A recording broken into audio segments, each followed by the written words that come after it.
Yo bro, balik lagi di channel terbabi di dunia.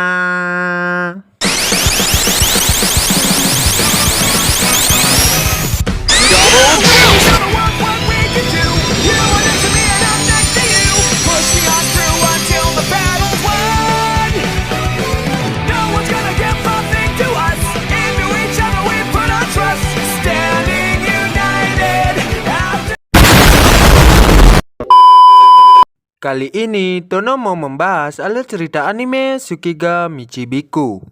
Oke, tanpa banyak bacot, gua mau kalian subscribe channel gua.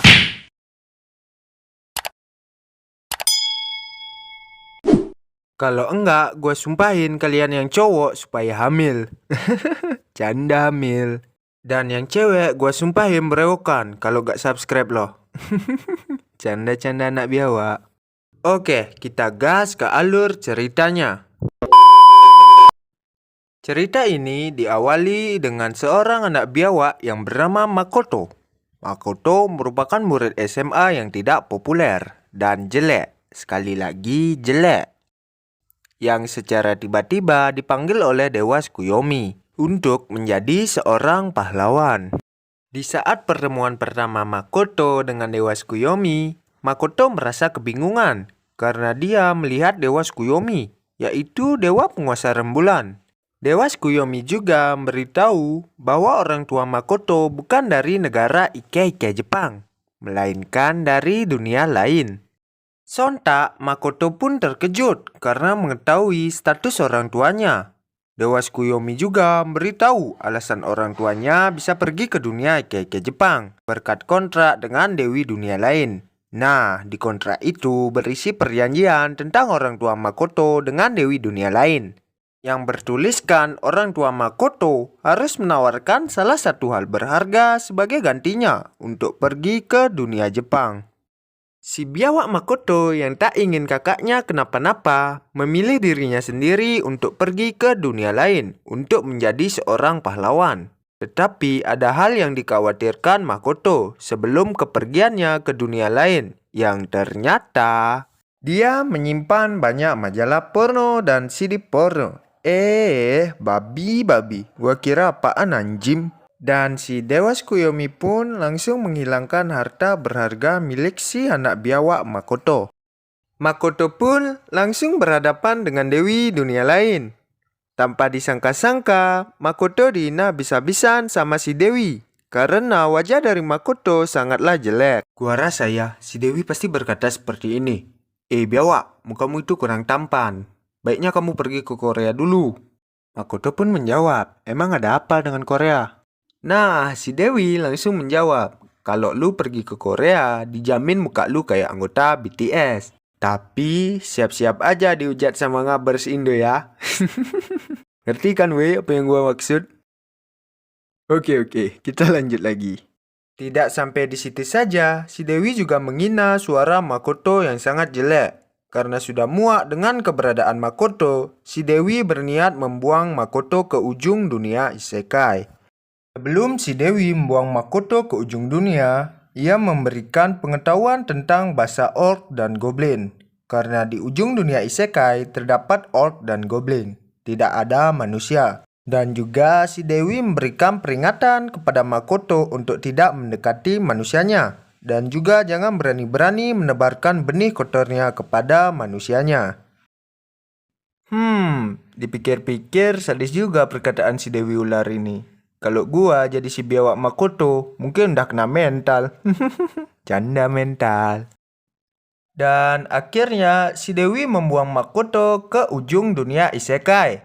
Saat berada di langit, Dewa Tsukuyomi pun datang. Dia meminta maaf atas perlakuan tidak sopan si Dewi ular.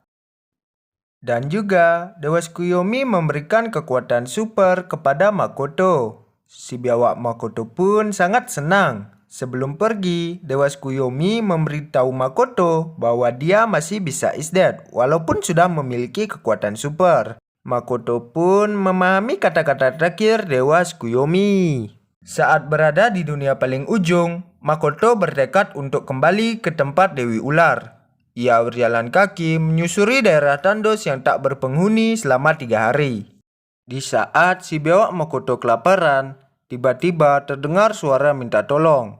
Lalu si Makoto berlari seperti ceking menuju orang yang meminta bantuannya. Yang ternyata terlihat monster serigala yang ingin melahap perempuan babi. Makoto yang melihat hal itu langsung menghajar si monster dengan sangat sadis.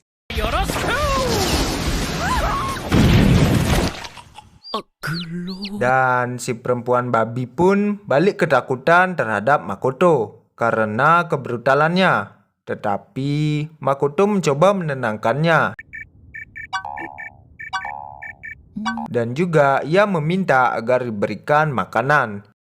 Karena sudah 3 hari ini, Makoto belum memakan apapun. Si perempuan babi pun mengajak ke campnya untuk menjamu si Makoto. Saat sedang makan, Makoto terkejut melihat perempuan babi itu bisa menggunakan sihir. Lalu Makoto bertanya seperti ini. Babi, lu mau nggak ngajarin gue sihir? Si babi pun menjawab, santai lah biawak, jangankan sihir, ilmu ngepet pun gue ajarin. Canda ngepet. Lalu sesudah Makoto makan, si babi menunjukkan rapalan sihir api. Lalu Makoto yang telah diberikan kekuatan oleh Dewa Tsukuyomi dengan gampangnya mengeluarkan sihir api dan juga ia melemparkannya ke bebatuan goa. Si babi pun terkesan. Ia berinisiatif untuk mengecek level Makoto. Si babi pun menebak level Makoto kemungkinan level 400 atau lebih tinggi. Tetapi saat dicek levelnya ternyata level 1 desu. Biawak. Lalu si babi memberikan buku rapalan sihir untuk dipelajari Makoto. Di pagi harinya, si babi mendatangi Makoto, yang ternyata Makoto sudah pergi dengan meninggalkan surat. Di surat itu tertulis bahwa Makoto akan pergi melawan Shin, naga kolor hijau yang menjadi ketakutan para orc dan babi. Terlihat si biawak Makoto yang sedang berlari menuju tempat Shin. Tetapi sebelum melawan Shin, ia melakukan pemanasan terlebih dahulu.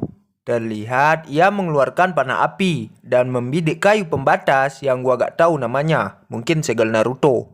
Dan hal membagongkan pun terjadi. Ternyata Makoto tak mengira akan terjadi ledakan yang besar karena ulah kekuatannya.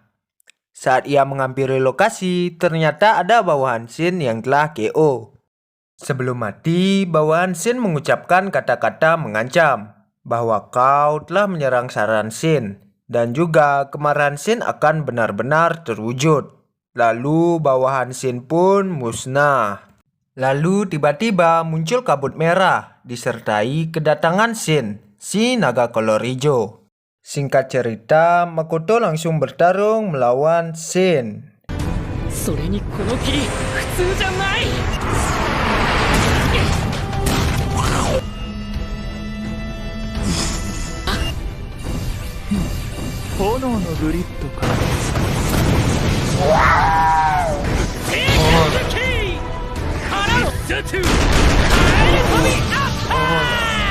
Lalu saat Makoto hampir menang, si biawak ini malah lengah.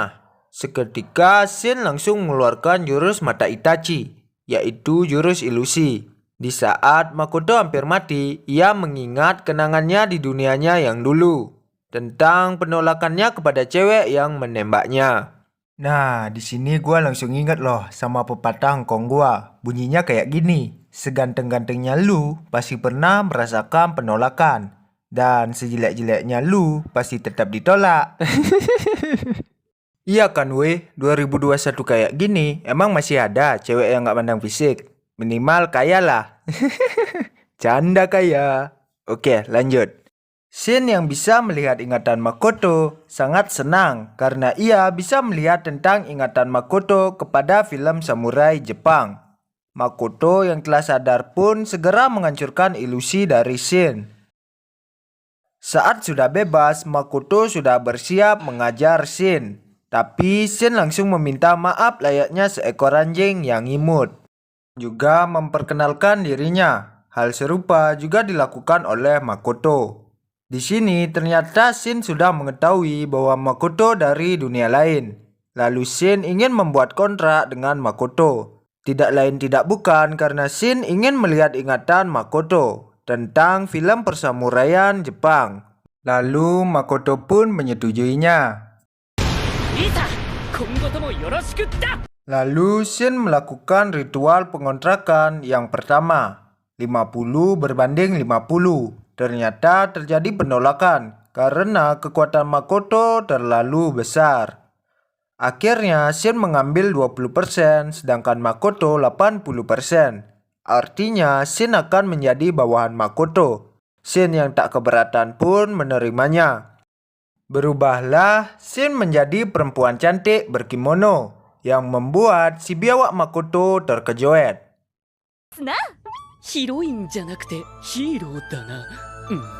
Animenya pun bersambung. Oke, sampai di sini dulu ya bahas alur cerita animenya. Untuk episode 2-nya akan gua bahas di lain hari. Makanya jangan lupa tekan tombol subscribe agar tahu notif dari channel terbabi ini. Jangan lupa juga follow my IG atau kalian bisa cek di deskripsi untuk link akun IG gua. Oke, para manusia tampan dan cantik-cantik menurut mak lu aja, gua Tono pamit undur diri.